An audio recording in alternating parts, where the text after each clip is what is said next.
నమస్తే అన్న, అందరికీ నమస్కారం. కువైట్లోని ఇండియన్ ఎంబసీ కువైట్లోని భారతీయులకు శుభవార్త చెప్పింది. వివరాల్లోకి వెళితే, కువైట్లోని భారత రాయబార కార్యాలయం కువైట్ దేశం యొక్క కార్మిక చట్టాలపైన సమాచార సెషన్ను నిర్వహించింది.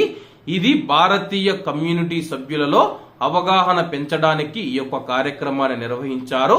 అలాగే ఈ యొక్క కార్యక్రమంలో public authority for man power మరియు డొమెస్టిక్ లేబర్ ఆఫీస్ నుంచి కువైట్ అధికారులు పాల్గొన్నారు.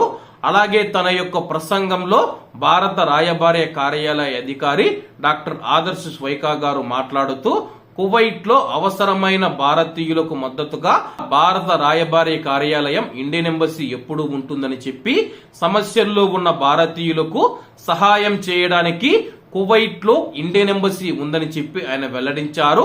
అలాగే భారతీయుల ఫిర్యాదులను పరిష్కరించడానికి మా యొక్క అత్యవసర వాట్సాప్ హెల్ప్ లైన్ నెంబర్లు 24 గంటలు 7 రోజులు అందుబాటులో ఉంటాయని చెప్పేసి, అదనంగా మేము మా యొక్క అధికారులతో నేరుగా సమస్యలను పరిష్కరించడానికి ప్రతి వారం ఓపెన్ హౌస్ కార్యక్రమాలను నిర్వహిస్తూ ఉన్నామని చెప్పి ఆదర్శ్ స్వైకా గారు తెలియజేశారు.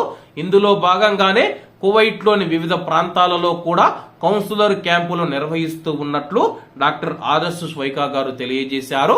అలాగే దీనికి సంబంధించిన కార్యక్రమంలో కువైట్ లోని కొంతమంది భారతీయులు మరియు అలాగే కువైట్ దేశానికి సంబంధించిన అధికారులు పాల్గొనడం జరిగింది. ఇక్కడ ముఖ్యమైన విషయం ఏంటంటే, గౌరవనీయులైన భారత రాయబార కార్యాలయ అధికారి డాక్టర్ ఆదర్శ్ స్వైకా గారికి మేము చేసే విన్నపం ఏంటంటే, మీరు చెబుతూ ఉన్న వాట్సాప్ నెంబర్లు ఏవైతే ఉన్నాయో 24 గంటలు 7 రోజులు పనిచేస్తాయని చెప్పారు కదా, ఆ యొక్క వాట్సాప్ నెంబర్లు అయితే పనిచేయడం లేదు సార్. చాలా మంది కువైట్ లో ఉన్న భారతీయులు తమ యొక్క సమస్యల పైన తమకు ఏదైనా ఇబ్బంది ఉంటే ఆ యొక్క వాట్సాప్ నెంబర్లను సంప్రదిస్తూ ఉంటే కనీసం మాకు రిప్లై రావడం లేదని చెప్పేసి చాలా మంది నాకు పర్సనల్ గా చెప్పడం జరిగింది.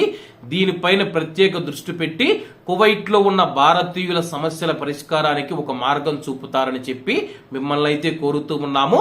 అలాగే కువైట్ లో ఉన్న భారతీయుల సమస్యల పరిష్కారానికి భారతీయుల రక్షణ భద్రత కోసం ఇండియన్ ఎంబసీ ఉండదని చెప్పారు. అది మాకు చాలా సంతోషం.